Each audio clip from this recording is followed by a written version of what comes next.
అతని పేరు పవన్ కళ్యాణ్.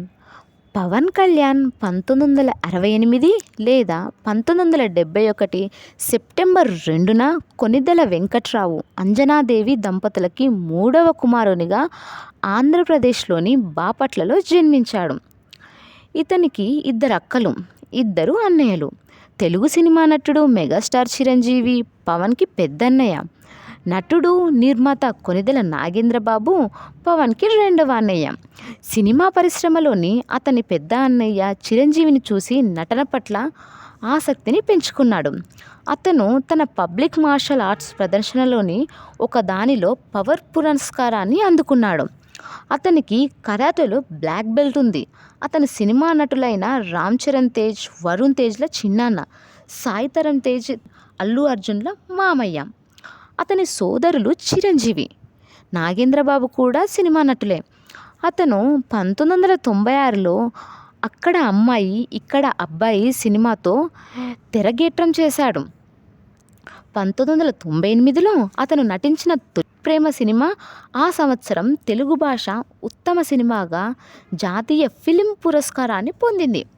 తన అభిమానులు పవర్ స్టార్గా పిలుచుకునే పవన్ కళ్యాణ్ సుస్వాగతం మరియు తమ్ముడు, బద్రీ, ఖుషీ, 2008లో జల్సా, 2012లో గబ్బర్ సింగ్, 2013లో అత్తారింటికి దారేది, 2022లో భీమ్లా నాయక్ మొదలైన సినిమాలలో నటించాడు మన పవన్ కళ్యాణ్ గారు.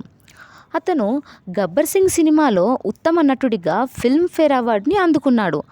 అత్తారింటికి దారేది సినిమా అత్యధిక వసూళ్లు సాధించిన తెలుగు చిత్రంగా రికార్డు సృష్టించింది. అంజనా ప్రొడక్షన్స్ మరియు పవన్ కళ్యాణ్ క్రియేటివ్ వర్క్స్ బ్యానర్లపై అతను సినిమాలను నిర్మిస్తున్నాడు. 2008లో పవన్ కళ్యాణ్ రాజకీయాలలోని ప్రవేశించాడు. అయితే తన సోదరుడు స్థాపించిన ప్రజారాజ్యం పార్టీని యువ విభాగానికి అధ్యక్షుడిగా ఉన్నాడు మన పవన్ కళ్యాణ్. ఆ పార్టీ కాంగ్రెస్ పార్టీలో విలీనమైన తరువాత అతను పార్టీని విడిచిపెట్టాడు మన పవన్ కళ్యాణ్. 2014లో మార్చిలో అతను జనసేన పార్టీ స్థాపించాడు పవన్ కళ్యాణ్. ఆ కాలంలో అతను గూగుల్ సెర్చ్లో అత్యధికంగా సెర్చ్ చేయబడిన భారతీయ సెలబ్రిటీ, రాజకీయ నాయకునిగా గూగుల్ జాబితాలో చేరాడు పవన్ కళ్యాణ్. అతను దాతృత్వ కార్యక్రమాలు చేసే వ్యక్తిగా గుర్తించబడ్డాడు పవన్ కళ్యాణ్. ఆంధ్రప్రదేశ్లోని పేద ప్రజలకి సహాయం చేయడానికి కామన్ మ్యాన్ ప్రొటెక్షన్ ఫోర్స్ అనే స్వచ్ఛంద ట్రస్ట్ను స్థాపించాడు. పవన్ కళ్యాణ్ గారి నటన యొక్క జీవితానికి వచ్చేసరికి కళ్యాణ్ 1996లో అక్కడ అమ్మాయి ఇక్కడ అబ్బాయి సినిమాలో తొలిసారిగా నటించాడు. ఈ విషయం మనకు తెలిసిందే. అతని రెండవ చిత్రం గోకులంలో సీత తరువాత సంవత్సరం విడుదలైంది. అతను తరువాత ఏ కరుణాకర్ దర్శకత్వం వహించిన తొలి ప్రేమ 1999లో ఈ చిత్రంలో కనిపించాడు మన పవన్ కళ్యాణ్. ఇది ఆ సంవత్సరం జాతీయ అవార్డుతో పాటు 6 నంది అవార్డులను కూడా గెలుచుకుంది ఈ సినిమా. తొలి ప్రేమ సినిమా తర్వాత కళ్యాణ్ తమ్ముడు సినిమాలో కిక్ బాక్సర్గా నటించాడు. ఈ కిక్ బాక్సర్గా నటించిన కళ్యాణ్ తమ్ముడు సినిమా 1999 జూలై 15న విడుదలైంది. తమ్ముడు సినిమా పిఏ అరుణ్ ప్రసాద్ రచన మరియు దర్శకత్వం వహించారు. 20 ఏప్రిల్ 2000న అతను పూరి జగన్నాథ్ మొదటి దర్శకత్వం వహించిన బద్రీలో నటించాడు. ఈ సినిమాను టి త్రివిక్రమ్ రావు నిర్మించగా రమణ గోకుల సంగీతం సమకూర్చాడు. 2001లో ఖుషీ చిత్రంలో నటించాడు. ఈ చిత్రం 2001 ఏప్రిల్ 27న విడుదలైంది. దీనికి ఎస్జే సూర్య దర్శకత్వం వహించాడు. ఇది ఆ సంవత్సరం భారీ బ్లాక్ బస్టర్గా నిలిచింది ఈ సినిమా. 2001లో అతను సోదరుడు చిరంజీవి కోకా కోలా పానీయాన్ని ప్రమోట్ చేస్తున్న సమయంలో అతను పెప్సీకి బ్రాండ్ అంబాసిడర్గా ఉన్నాడు. అతని తదుపరి చిత్రం జానీని తాను స్వయంగా రచించి దర్శకత్వం వహించాడు. అది 2003 ఏప్రిల్ 26న విడుదలైంది. అల్లు అరవింద్ నిర్మించిన ఈ సినిమాలో అతను రేణు దేశాయ్తో నటించగా రమణ గోకుల సంగీతం అందించాడు. 2004లో అతని చిత్రం గుడుంబా శంకర్ విడుదలైంది. ఈ సినిమాకి వీరశంకర్ దర్శకత్వం వహించాడు. ఈ సినిమాను తన సోదరుడు నాగేంద్రబాబు అంజనా ప్రొడక్షన్స్ బ్యానర్పై నిర్మించాడు. ఈ చిత్రానికి స్క్రిప్టు, స్క్రీన్ ప్లేని కళ్యాణ్ రాశాడు. ఈ చిత్రంలో 3 పాటలకు కొరియోగ్రఫీ కూడా అందించాడు మన పవన్ కళ్యాణ్. ఈ సినిమాలో యాక్షన్ సన్నివేశాలను అతను రూపొందించుకున్నాడు. దీనికి కొరియోగ్రఫీ కూడా చేశాడు. 2005లో ఏ కరుణాకరన్ దర్శకత్వంలో బాలు సినిమా విడుదలైంది. తొలి ప్రేమ తర్వాత కళ్యాణ్తో కరుణాకర్ని ఇది 2వ సినిమా అనుకుంటాం. ఈ చిత్రాన్ని వైజయంతి మూవీస్ బ్యానర్స్పై సి అశ్విని దత్ నిర్మించాడు. 2006లోకి వచ్చేసరికి తమిళ్ దర్శకుడు ధరణి దర్శకత్వం వహించిన బంగారం చిత్రం విడుదలైంది. మార్చి 2006లో కళ్యాణ్ తన 2వ దర్శకత్వం వెంచర్ సత్యాగ్రహిని ప్రారంభించాడు. ఈ సినిమాను ఎంఎం రత్నం నిర్మించాడు. ఇది సమాజంలోనే దురాగతాలను ప్రశ్నించే కథ. ఇది పిసి శ్రీరామ్, ఏఆర్ రెహమాన్లతో ఒప్పందం కుదుర్చుకోవడం ద్వారా ఫ్రీ ప్రొడక్షన్స్పై కొన్ని నెలలు గడిచిన తరువాత ఈ చిత్రం అకస్మాత్తుగా నిలిపివేయబడిందట. ఆ సంవత్సరం తర్వాత భీమనేని శ్రీనివాసరావు దర్శకత్వం వహించిన అన్నవరంలో నటించాడు. ఈ చిత్రంలో కళ్యాణ్తో పాటు ఆసిన్, సంధ్యలు నటించారు. ఈ చిత్రాన్ని సూపర్ గుడ్ ఫిలిమ్స్తో సంస్థ నిర్మించింది. ఈ చిత్రం 2006లోకి వచ్చేసరికి డిసెంబర్ 29న విడుదలైంది. ఈ చిత్రం 3 వారాల్లో 23 కోట్లు అంటే 70 రోజుల్లో 300 మిలియన్లు వసూలు చేసిందట. ఈ చిత్రం తమిళ్ చిత్రం తిరుపాచికి రీమేక్ చేసి ఈ సినిమాలో నీ వల్లే అనే పాటకు కూడా కళ్యాణ్ కొరియోగ్రఫీ చేశాడట మన పవన్ కళ్యాణ్ గారు. 2008లోకి వచ్చేసరికి త్రివిక్రమ్ శ్రీనివాస్ దర్శకత్వంలో అల్లు అరవింద్ నిర్మించిన జల్సా ఏప్రిల్ 2న విడుదలైంది. ఈ చిత్రం తెలుగు చలనచిత్ర చరిత్రలో అత్యధిక మొదటి రోజు వసూళ్లు సాధించింది జల్సా మూవీ. ఆ సమయానికి దక్షిణ భారతదేశంలోని ఏ ప్రాంతీయ చిత్రాల్లో ఒకే రాష్ట్రంలో అత్యధిక మొదటి రోజు వసూళ్లు చేసిన చిత్రాలలో మొదటిది ఈ సినిమా. జల్సా 2008లో తెలుగు చిత్రసీమలో అత్యధిక వసూళ్లు రాబట్టిందని ఈ విషయం మనందరికీ తెలిసిందే. 2010లో ఎస్జే సూర్య దర్శకత్వం వహించిన పులి సినిమా విడుదలైంది. అదే సంవత్సరం సంగీతం శ్రీనివాసరావు దర్శకత్వం వహించిన జీసస్ క్రీస్తు సినిమాలో కళ్యాణ్ చిన్న పాత్రలో నటించబోతున్నట్లు అధికారిక ప్రకటన వెలువడింది. 2011లో అతను జయంత్ సి పరాన్జీ దర్శకత్వం వహించిన లవ్ ఆజ్కల్ యొక్క రీమేక్ అయిన తీన్మార్లో కనిపించాడు పవన్ కళ్యాణ్. అతను విష్ణువర్ధన్ యొక్క గ్యాంగ్స్టర్ చిత్రం పంజాలో కూడా కనిపించాడు. అయితే 2012లోకి వచ్చేసరికి హరీష్ శంకర్ దర్శకత్వంలో దబంగ్ రీమేక్ అయిన గబ్బర్ సింగ్లో కనిపించాడు మన పవన్ కళ్యాణ్. ఈ చిత్రం విజయవంతంగా 100 రోజులు పూర్తి చేసుకుంది. ఆ సమయంలో అత్యధిక వసూళ్లు సాధించిన 2వ తెలుగు చలనచిత్రంగా నిలిచింది ఈ సినిమా. ఈ సినిమా తర్వాత పూరి జగన్నాథ్ దర్శకత్వం వహించిన కెమెరామ్యాన్ గంగతో రాంబాబు సినిమాలో పనిచేశాడనమాట. అయితే 2013లో త్రివిక్రమ్ శ్రీనివాస్ దర్శకత్వంలో అత్తారింటికి దారేదిలో కనిపించాడు మన power star Pawan Kalyan. 2013 September 27న విడుదలైన ఈ చిత్రం విడుదలకు ముందే సగం సినిమా ఇంటర్నెట్లో లీక్ కావడంతో పైరసీ సమస్యలను ఎదుర్కొంది ఈ సినిమా. అయితే ఈ సినిమా 2013లో బ్లాక్ బస్టర్గా నిలిచింది. ఈ చిత్రం 33 థియేటర్లలో 100 రోజులు పూర్తి చేసుకుంది. ఆ సమయానికి టాలీవుడ్లోని అత్యధిక వసూళ్లు సాధించిన చిత్రంగా రికార్డు కూడా సృష్టించిందట. ఇది మగధీర యొక్క మునుపటి రికార్డును అధిగమించింది. తర్వాత దాన్ని బాహుబలి ది బిగినింగ్ అధిగమించింది. అయితే 2014లోకి వచ్చేసరికి స్టార్ ఇండియా సర్వే కళ్యాణ్ను భారతదేశంలోని టాప్ 5 హీరోలుగా ఒకరిగా పేర్కొన్నారన్నమాట. 2015లో అతను O M G oh my God Telugu remake అయిన గోపాల గోపాలలో నటించాడు.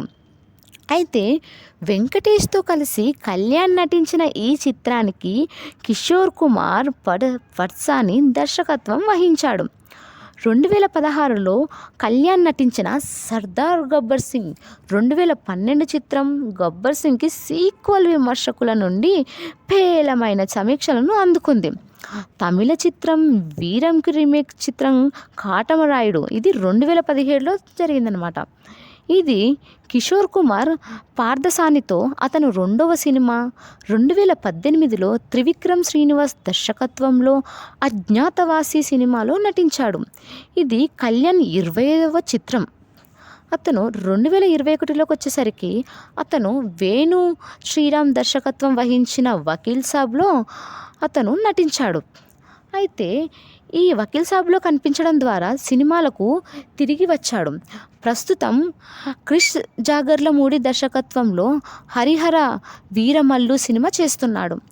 ఇది ప్రస్తుతం 2023లో విడుదలకు షెడ్యూల్ చేయబడింది. హరీష్ శంకర్ దర్శకత్వంలో కళ్యాణ్తో కలిసి ఉస్తాద్ భగత్ సింగ్ను కూడా మైత్రి మూవీ మేకర్స్ ప్రకటించింది. అయితే ఒరిజినల్ సినిమాకు దర్శకత్వం వహించిన సముద్రకని దర్శకత్వంలో సాయి ధరమ్ తేజ్తో కలిసి వినోదయసితం బ్రో సినిమాల రీమేక్లో కూడా అతను నటిస్తున్నాడు పవన్ కళ్యాణ్. మరో చిత్రం ఓజీ సినిమాతో సుజిత్తో దర్శకుడిగా ప్రకటించబడింది. ఈ సినిమాను వివి దానయ్య నిర్మిస్తున్నాడు. ఇంకా మన పవన్ కళ్యాణ్ గారి రాజకీయ జీవితంకి వచ్చేసరికి 2008లో తన అన్నయ్య చిరంజీవి ప్రారంభించిన ప్రజారాజ్యం పార్టీలోని యువజన విభాగమైన యువరాజ్యంను అధ్యక్షుడిగా కళ్యాణ్ తన రాజకీయం యొక్క ఉన్న రోజుల్లో అతను ఎన్నికల్లో పోటీ చేయలేదు. ఏ రాజ్యాంగబద్ధమైన పదవిని చేపట్టలేదు. అతను పార్టీ కోసం చురుగ్గా ప్రచారం చేస్తున్నప్పుడు కొన్ని అనారోగ్య సమస్యలతో బాధపడ్డాడు. 2019 ఏప్రిల్ 19న వైజాగ్లో రోడ్ షో సందర్భంగా వడదెబ్బ తగిలి కళ్యాణ్కు వాంతులు వచ్చాయి.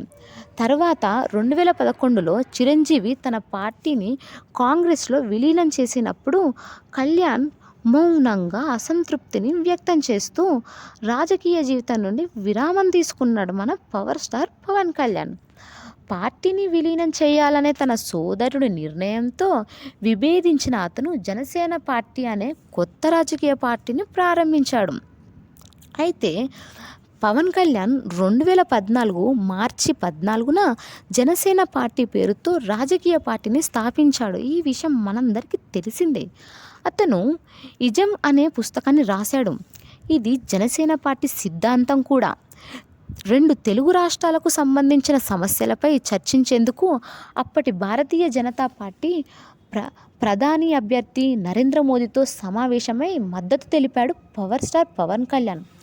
ఆంధ్రప్రదేశ్, తెలంగాణ రాష్ట్రాల్లో తెలుగుదేశం పార్టీ, బీజేపీ కూటమి కోసం అతను విస్తృతంగా ప్రచారం చేశాడు. కాంగ్రెస్ పటావో దేశ్ బచావో అనే నినాదాన్ని పేర్కొంటూ ఆయన కాంగ్రెస్ పార్టీ పాలనను వ్యతిరేకించాడు. అతని ర్యాలీలను దక్కన్ జర్నల్ ఆంధ్రప్రదేశ్, తెలంగాణలో భారీ గుంపులు అని పిలిచాయి. ఆగస్టు 2017లో అతను తన సినిమా కమిట్మెంట్లను పూర్తి చేసిన తర్వాత అక్టోబర్ 2017 నుండి పూర్తి స్థాయి రాజకీయాల్లోకి ప్రవేశించాలని భావిస్తున్నట్లు ప్రకటించాడు. అయితే ఉద్దానం కిడ్నీ వ్యాధి సంక్షోభం గూర్చి అతను నిరసనలు, నిరాహార దీక్షలు చేపట్టడం ద్వారా ఆ సమస్యను మీడియా అండ్ రాజకీయ నాయకుల దృష్టికి తీసుకెళ్లాడు. దీనిని ఆంధ్రప్రదేశ్ ప్రభుత్వం స్పందించి గ్రామంలో డయాలసిస్ కేంద్రాలను నిర్మించి పలు పథకాలను అమలు చేసింది. అయితే 2019 సార్వత్రిక ఎన్నికల్లో ఆంధ్రప్రదేశ్లో జనసేన పోటీ చేస్తుందని నవంబర్ 2016లో కళ్యాణ్ ప్రకటించాడు. ఆంధ్రప్రదేశ్లోని మొత్తం 175వ శాసనసభ స్థానాల నుంచి పొత్తు లేకుండా పోటీ చేయాలని యోచిస్తున్నట్లు అతను తెలిపాడు. అయితే డ్రెడ్డింగ్ కార్పొరేషన్ ఆఫ్ ఇండియాని ప్రకటించాలన్న కేంద్ర ప్రభుత్వం చర్యను అతను వ్యతిరేకించాడు. అయితే కరువు పీడిత ప్రాంతాలైన రాయలసీమ నుండి వలసలు వెళ్ళి ఆత్మహత్యలు కూడా చేసుకున్న రైతులకు సంతాపంగా కళ్యాణ్ నిరసన పాదయాత్రకి నాయకత్వం వహించాడు. ల్యాండ్ పూలింగ్పై టీడీపీ ప్రభుత్వం తీసుకున్న నిర్ణయాన్ని ఆయన వ్యతిరేకించాడు. రాజకీయ జవాబుదారీతనాన్ని కోరుతూ కళ్యాణ్ రాజమండ్రిలోని చారిత్రక ధవళేశ్వరం ఆనకట్టపై కవాతు నిర్వహించాడు. తూర్పుగోదావరి జిల్లాలోని ప్రత్తిపాడు మండలానికి చెందిన వంతాడ గ్రామంలో రిజర్వ్ ఫారెస్ట్ ప్రాంతంలో జరుగుతున్న మైనింగ్ను అతను బయటపెట్టాడు.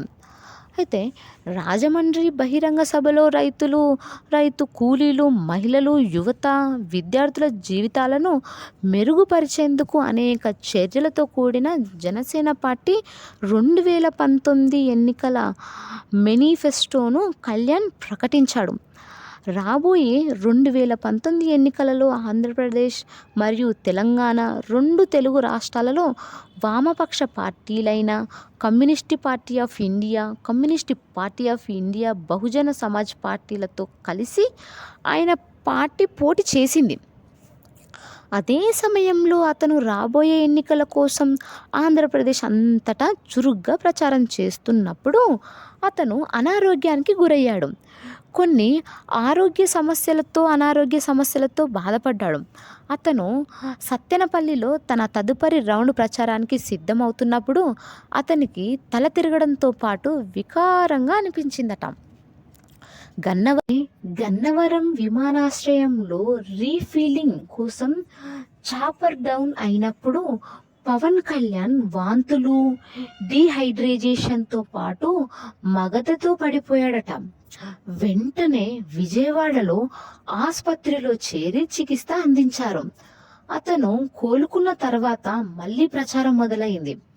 అయితే 2019లో ఆంధ్రప్రదేశ్ శాసనసభ ఎన్నికల్లో జనసేన పార్టీ 140 నియోజకవర్గాల నుండి పోటీ చేసింది.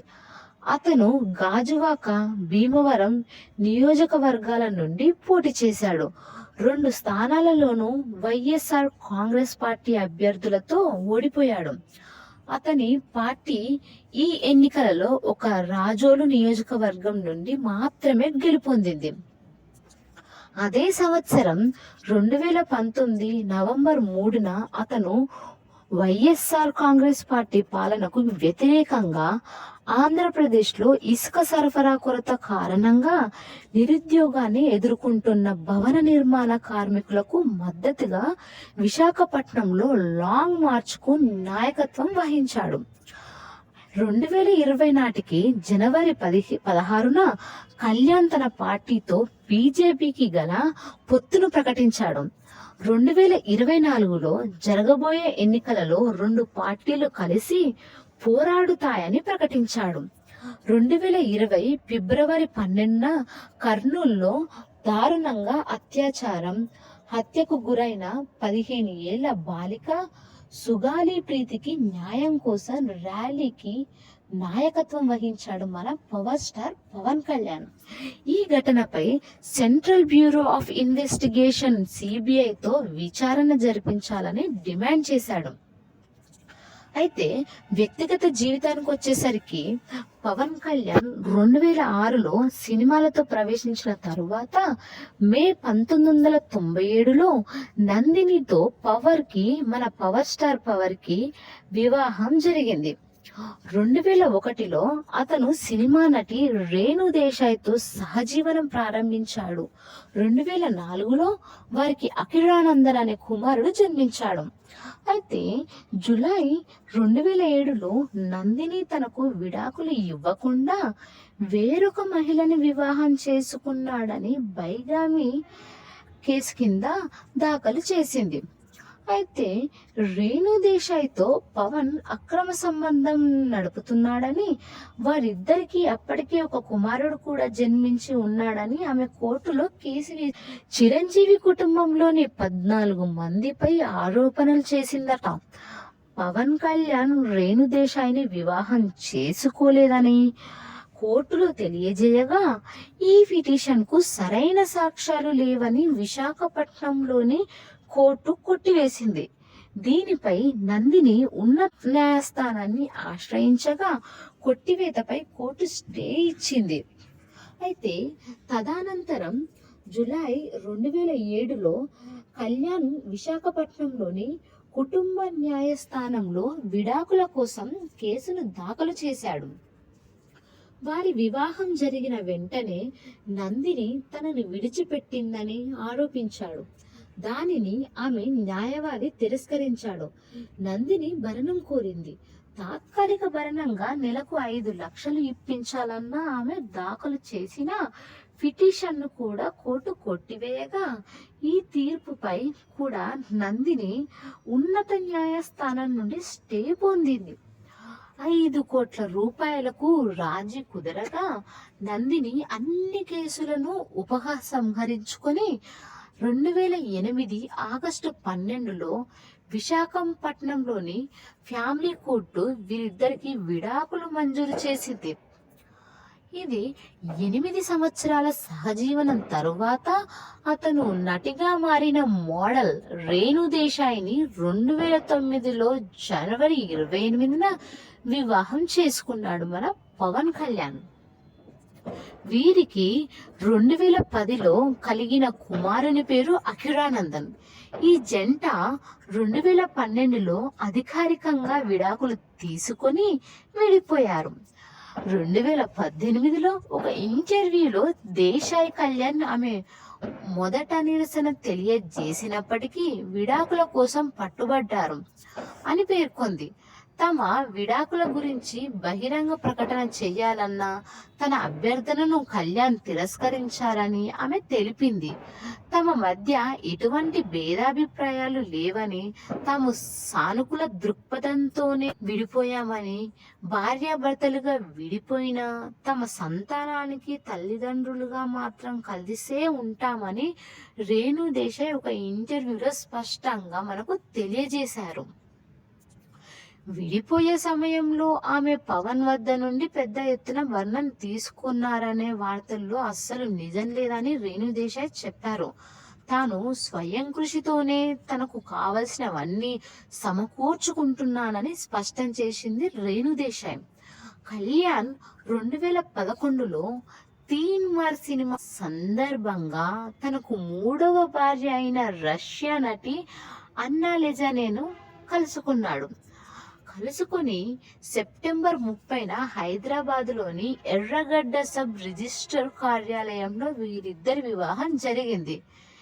వీరికి కలిగిన కుమారుని పేరు మార్క్ శంకర్. పవన్ కళ్యాణ్ రేణు దేశాయ్ ప్రేమ విషయానికి వచ్చేసరికి, రేణు దేశాయ్ మహారాష్ట్రలోని పూణేలో స్థిరపడ్డ గుజరాతీ కుటుంబంలో 1981 డిసెంబర్ 4న జన్మించింది. ఆమె మొదట మోడల్గా కెరీర్ ప్రారంభించింది. 2000లో పార్థిబస్ హీరోగా తమిళంలో తెరకెక్కిన జేమ్స్ బాండ్ చిత్రం ద్వారా ఆమె సినిమా రంగ ప్రవేశం చేసింది. అదే సంవత్సరం పూరి జగన్నాథ్ దర్శకత్వంలో రూపొందిన బద్రీ చిత్రంలో పవన్ కళ్యాణ్ సరసన నటించింది. ఈ చిత్ర నిర్మాణ సమయంలోనే ఇద్దరి మధ్య సాన్నిహిత్యం పెరిగింది, ప్రేమకు బీజం పడింది. ఆ తరువాత వారి సహజీవనం మొదలైంది. తెలుగు సినిమా పరిశ్రమలో అదో చర్చకు దారితీసింది. పవన్ కళ్యాణ్తో సహజీవనం మొదలైన తరువాత రేణు దేశాయ్ సినిమాలలో నటించలేదు. మళ్ళీ 2003లో పవన్తోనే జానీ సినిమాలో నటించింది. 2004లో వీరిద్దరికి పెళ్లి కాకముందే అబ్బాయి అఖీరానందన్ పుట్టాడు. 2009 జనవరి 28న వీళ్ళిద్దరూ పెద్దలు తమ పిల్లవాడి సమక్షంలో పెళ్లి చేసుకున్నారు. ఆ తరువాత వారికి కూతురు ఆద్య పుట్టింది. వారు 2011లో విడాకుల కొరకు కోర్టులో కేసు ఫైల్ చేయగా 2012లో వారికి విడాకులు మంజూరైనాయి. 2018 వచ్చేసరికి దేశాయ్ తనకు నిశ్చితార్థం జరిగినట్లు ప్రకటించింది. కానీ పవన్ కళ్యాణ్ గారి పెళ్లి కథ చాలా ఇంట్రెస్టింగ్గా ఉంది. టాలీవుడ్ పవర్ స్టార్ ఒక్కసారి కాదు, 2 సార్లు కాదు, ఏకంగా 3 సార్లు పెళ్లి చేసుకున్నారు. అతని చల్లని ఆన్ స్క్రీన్ స్టైల్ మరియు ఆలోచనాత్మకమైన ఆఫ్ స్క్రీన్ వ్యక్తిత్వం ఉన్నప్పటికీ అతని ప్రేమ జీవితం కొంచెం అద్భుతంగా ఉంది. మొదటి పవన్ కళ్యాణ్ వివాహం అతను 26 సంవత్సరాల వయసులో ఉన్నప్పుడు జరిగింది మరియు అతని సుదీర్ఘ సంబంధం 11 సంవత్సరాలు కొనసాగింది. అతని మొదటి వివాహం తరువాత రెండవ వివాహం జరిగింది. కొంత వేగంగా వరుసగా మూడవ వివాహం జరిగింది.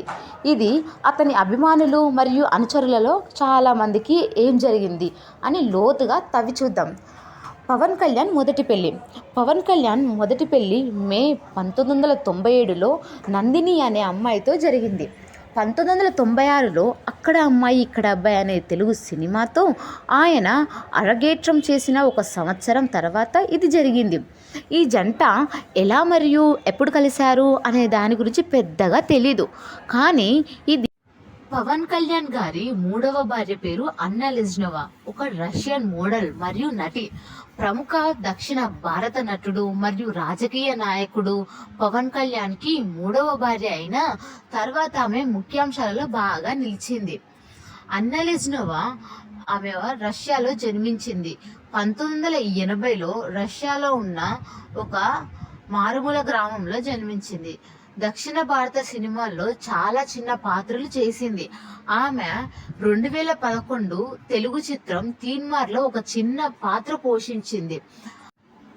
రేణు దేశాయ్తో పవన్ కళ్యాణ్ రెండవ వివాహం నుండి ఆమెకు అఖిరానందన్ మరియు ఆద్య కొనిదల అనే 2 సవతి పిల్లలు కూడా ఉన్నారు. అయితే జూలై 2023లో వారు విడివిగా జీవిస్తున్నారని మరియు విడాకుల కోసం వెళుతున్నారని నివేదించబడింది. అయితే పవన్ కళ్యాణ్ మరియు అన్నా లెజ్నోవా యొక్క కొత్త ఫోటో ఇంటర్నెట్లో కనిపించిన తర్వాత అది పుకారుగా మారింది. అన్నా లెజ్నోవా మరియు పవన్ కళ్యాణ్ 2011లో తీన్మార్ షూటింగ్ సమయంలో మొట్టమొదటిసారి కలుసుకున్నారు. ఈ చిత్రంలో పవన్ కథానాయకుడిగా మరియు అన్న అతనితో చిన్న స్క్రీన్ సమయాన్ని పంచుకున్నారు. అయితే నివేదిత వారు ప్రేమలో పడ్డారు మరియు కలిసి జీవించడం ప్రారంభించారు మరియు ఒక కుమార్తె కూడా కలిగి ఉన్నారు. 2011లో పవన్ మరియు అతని సహనటుడు తీన్మార్ దానా మార్క్స్ ఒకరితో ఆమె మునుపటి విఫలమైన సంబంధం నుండి అన్నా కుమార్తె ఆమె బిడ్డగా ఉంటుందని ఊహాగానాలు కూడా ఉన్నాయి. హిందూ తండ్రి ఉన్నప్పటికీ అన్నా పిల్లలు క్రైస్తవులు మరియు రష్యాలో బాప్టిజం పొందారు. 2018లో అన్నా ఆమె మరియు ఆమె భర్త కర్ణాటకలోని చర్చి సెయింట్ మేరీస్ బసిలికాలో పోలాండ్ రాయబారి ఆడమ్ బర్న్కోవిచ్ ని కలిగిన తర్వాత ముఖ్యాంశాలను కవర్ చేశారట. లెజ్నోవా కుటుంబ విషయానికి వచ్చేసరికి ఆమె క్రైస్తవ కుటుంబానికి చెందినది. ఆమె తల్లిదండ్రులు మరియు తోబుట్టువుల గురించి పెద్దగా ఏం తెలియదు. ఆమె 30 సెప్టెంబర్ 2013న ఎర్రగడ్డ సబ్ రిజిస్టర్ కార్యాలయంలో దక్షిణ భారత నటుడు అయిన మరియు రాజకీయ నాయకుడైన మన పవన్ కళ్యాణ్ని వివాహం చేసుకుంది. ఆమెకి మార్క్ శంకర్ పవనోవిచ్ అనే కుమారుడు జన్మించాడు. ఈ కుమారుడు 2017లో జన్మించాడు. పోలీనా అంజనా మనోవా అనే కుమార్తె కూడా జన్మించింది. ఆమె పవన్ కళ్యాణ్ గారి రెండవ వివాహం 28 జనవరి 2009న జరిగింది. ఆ రోజు వారు భార్యాభర్తలయ్యారు, రేణు దేశాయ్ మరియు పవన్ కళ్యాణ్. అప్పటికే వారు 8 ఏళ్లుగా సహజీవనం చేస్తున్నారు. పవన్తో కలిసి వెళ్ళినప్పుడు రేణి వయస్సు కేవలం 19 సంవత్సరాలు మాత్రమే మరియు ఆమె తల్లిదండ్రులు ఈ సంబంధానికి వ్యతిరేకంగా ఉన్నారని ఒక ఇంటర్వ్యూలో పంచుకున్నారు. కానీ వారి పెళ్ళైన 1 సంవత్సరం తర్వాత వారు తమ కుమార్తె ఎంపికను అంగీకరించారు. పెళ్లి తర్వాత పవన్ మరియు రేణుల మధ్య విషయాలు చాలా బాగా జరిగాయి. ఈ జంటకు అప్పటికే అఖిరా అనే కుమారుడు కూడా ఉన్నాడు మరియు 2010లో వారికి ఒక కుమార్తె జన్మించింది. ఆమెకు ఆద్య అని పేరు పెట్టారు. రేణుతో పవన్ వివాహం జరిగింది మరియు 2010 చివరిలో స్పీడ్ బ్రేకర్ను తాకే వరకు ఈ జంట తమ పెళ్లిలో కలలు కంటున్నారు. సో ది డిస్కార్డ్ నుండి ద్రాక్ష పండు ప్రకారం పవన్ కళ్యాణ్ అన్నయ్య నాగేంద్రబాబు 2010 సంవత్సరంలో ఆరెంజ్ అనే చిత్రాన్ని నిర్మించారు. ఇందులో పవన్ మరియు నాగేంద్రల మేనల్లుడు రామ్ చరణ్ నటించారు. ఈ చిత్రం బాక్సాఫీస్ వద్ద పెద్ద ధూమరాన్ని రేపింది మరియు నాగేంద్రబాబు ఆర్థిక సంక్షోభంలో పడింది. అతను సహాయం కోసం సోదరుడు చిరంజీవిని సంప్రదించాడు, కానీ అతను తిరస్కరించాడు. ఆ బాకీలు తీర్చేందుకు పవన్ సాయం చేశాడని జనాలు అంటున్నారు. కొంతకాలం తర్వాత పవన్ తన సోదరుడి రాజకీయ పార్టీ సభ్యులకు కూడా ఆర్థిక సాయం అందించారు. స్పష్టంగా ఇది రేణు దేశాయ్కి బాగా నచ్చలేదట. మరియు ఆర్థిక గందరగోళంలో ఉన్న ఎవరికైనా చెక్ను వ్రాసే మార్గాలపై ఆమె అభ్యంతరం వ్యక్తం చేసింది. పవన్ తన సంపదను బయటపెట్టడం పట్ల ఆమె చాలా ఆందోళన చెంది వారి ఇంటిని తన పేరు మీద రిజిస్టర్ చేయించుకుందని ప్రచారం జరుగుతుంది. అప్పటికి పవన్ కళ్యాణ్ రెండో పెళ్లికి బీటలు వారాయి. ఎప్పుడో 2011లో రేణు తన పిల్లలతో పూణేకి షిఫ్ట్ అయినట్లు తెలిసింది. పవన్ తన పిల్లలతో టచ్లో ఉండడానికి పూణే మరియు హైదరాబాదు మధ్య షటిల్ చేస్తూ కనిపిస్తాడు. పవన్ని కలవడానికి పిల్లలు హైదరాబాద్కి వచ్చి కలిసినప్పుడల్లా రేణు కనిపించకపోవడం విశేషం. తెలుగు సినిమా అగ్ర కథానాయకుడు పవన్ కళ్యాణ్ రాజకీయ ప్రవేశం ఆంధ్రప్రదేశ్లో ఎన్నికల సన్నివేశాన్ని ఖచ్చితంగా పెంచింది. అయితే ఇది అతనికి మరియు అన్నయ్య చిరంజీవికి దారితీసింది. ఇది సినీ ప్రియులు మరియు ప్రజలందరికీ ఆకర్షించింది.